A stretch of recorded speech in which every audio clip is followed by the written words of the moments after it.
Hi everyone, my name is Jerry Wise, and I'd like to talk to you today about narcissistic parents and odd threats they use against you. For the last 45 years, several decades, I've been working with many people to help them get their family of origin, their narcissistic parents, toxic and dysfunctional families out of them. And today I want to talk about these threats. Narcissistic parents are known for threats. I'm sure you may be aware of that if you have a narcissistic parent. They will threaten to disown us. I have heard that many times. I will just no longer be your parent. You will no longer be my child, which is a very odd threat to make.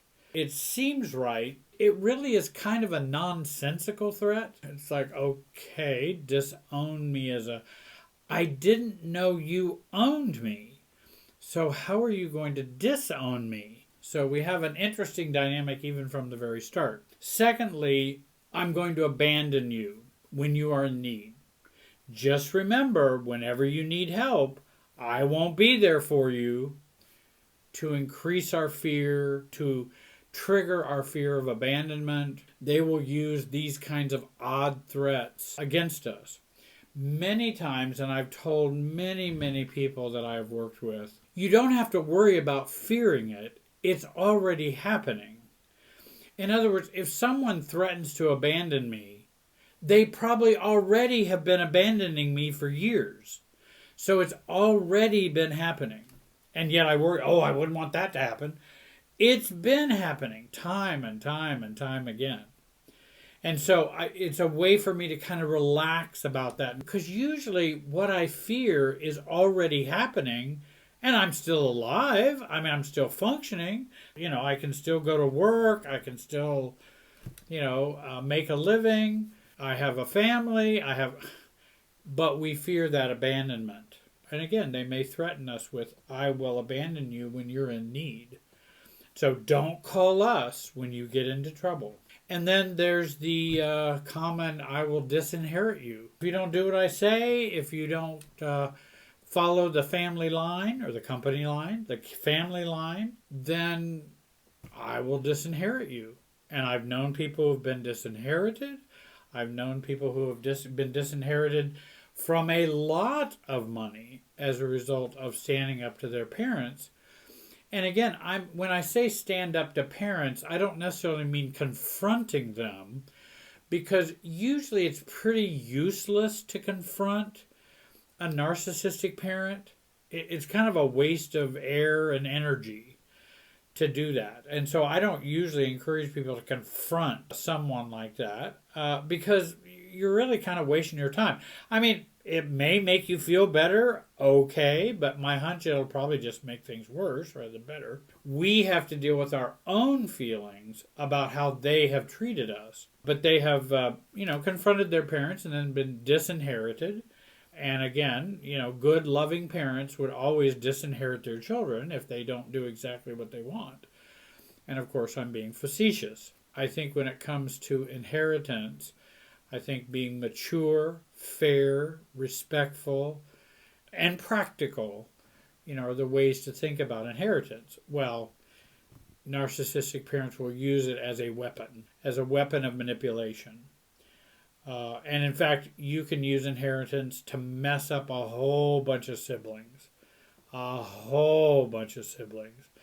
they're all at each other's throats, and some are on mom or dad's side, and some are on the other. Then we have factions, and it's all because of how we're going to hand out the inheritance and who gets what. They may threaten to scapegoat you.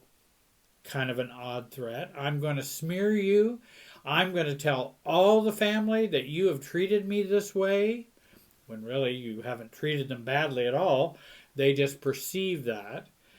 And it's only because you may not be willing to be manipulated by them, so then you're being bad, and you're being a bad child. Even if you're 50 years old, you're still a bad child, because you're seen as a child by the narcissistic parent all of your life.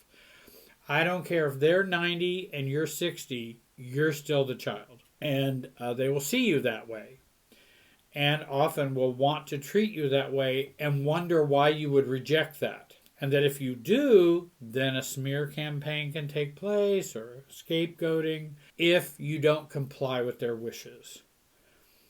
They will also threaten to expose maybe past shady dealings they have involved you in. Could be drugs, finances, revealing secrets or confidentiality, shady dealings. I mean, all of us, I'm not perfect, and all of us have made some mistakes in our lives, but it's no fun when someone threatens to, hey, I think I'll just expose this of you. And it's like, well, why do you want to do that? That was 30 years ago. And that, well, you trusted them then, and they were being your friend at that time, and now they're not your friend, or you're not doing what they want, and so I will expose you. And either call the tax man or the whatever number of things that could be done to hurt you or your career. And I've had narcissistic parents threaten people's careers and their jobs, which I think is so horrible, and even have gone to their workplace and complained to their bosses about them. And let me tell you about this employee that you have, who's my daughter. It's just totally immature and disgusting. And then that all has to be all sorted out. But it is an odd threat and a rather powerful threat, because you don't want your narcissistic dad to go to your work and spew a bunch of stuff to your supervisor or your boss. Who would want that to happen? I mean, that's not even appropriate for them to bring that family stuff there. They will also threaten you by involving societal flying monkeys, the police, the pastor, child services, elder services, lawyers, medical staff. They will use all of societal's flying monkeys to threaten you, to get you to comply.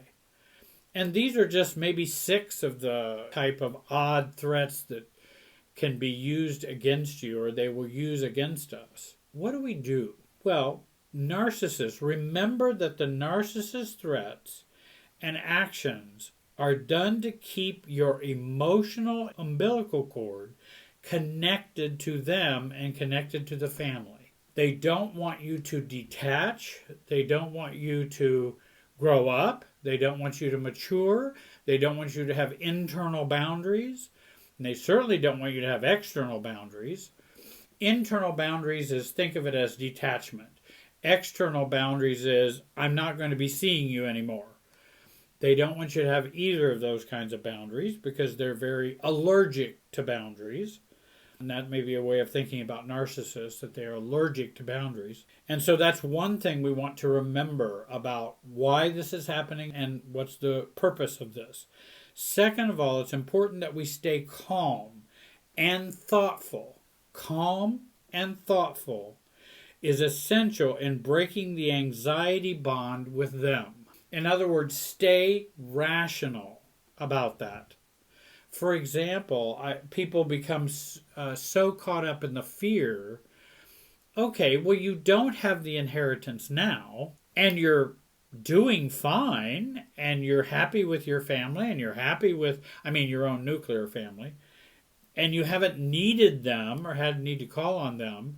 You may want to grieve the loss of that inheritance, but go on living your life, rather than living in the fear and anxiety of, oh my gosh, what am I going to do if I don't get that $500,000, inheritance from my, I don't know, $500,000 could probably be spent pretty quickly.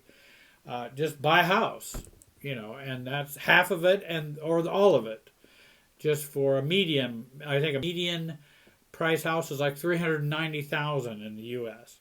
So yes, it would be nice. I'd be happy to have $500,000. It'd be fabulous.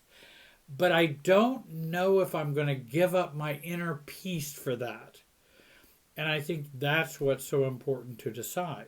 Are you willing to give up your inner peace? Some people are, some people aren't. I don't preach who should and who shouldn't. I'm just saying you have to make that decision. What kind of inner peace do you want? And we want to stay calm and thoughtful. And that's very important, especially when threats are being posed. I learned that when I was a pastor for many years and a bishop. You must remain calm and thoughtful. That got me through more threats than anything else. We want to not react to their threats is a threat to them. And we want to regain our own footing and our sense of footing. But remember that there's going to be resistance from them if you don't react. If you stay calm and if you stay thoughtful, that will appear to be a threat to them. And you must allow them to have that threat and to have their own resistance until that peters out. And I talk about that in the online program that I have, the stages of resistance and how to work through those stages of resistance so that you can stay your true self until that dynamic kind of peters out. Because they will challenge you, hoping you will change back. If you don't change back, and don't change back, and don't change back, and don't change back, and don't change back again, then that starts to affect that person, the dysfunctional person, many times. And the family will, or this person will, kind of accept the new you.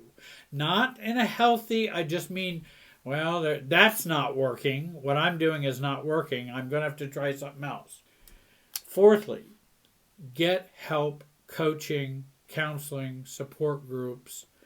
If you're having threats that are troubling you and causing you difficulties, because you want to navigate those wisely. You really want to take a look at a lot of dynamics so that you can navigate your way through those. And I help a lot of people navigate family threats, whether it be disinheritance or abandonment or disowning you or exposing shady dealings or any number of things, using flying monkeys to disrupt your life. Fifthly, remember you may be more vulnerable or reactive to perceived threats from others who may not be threatening you, or from others who may be threateners. So if we had this kind of threatening behavior growing up, that's going to get internalized, and we're going to be reactive to others. We may even find others who are threatening. And we may also overreact to others who may not actually be threatening at us at all, but we perceive it. And so it's very important we heal and work through that and resolve those feelings from our narcissistic parent and get more distance, and we want to work on those feelings so we can resolve them, so we can be more whole. Please subscribe, comment. I hope you'll like this video. I want to thank you for watching. Have a great day and be wise.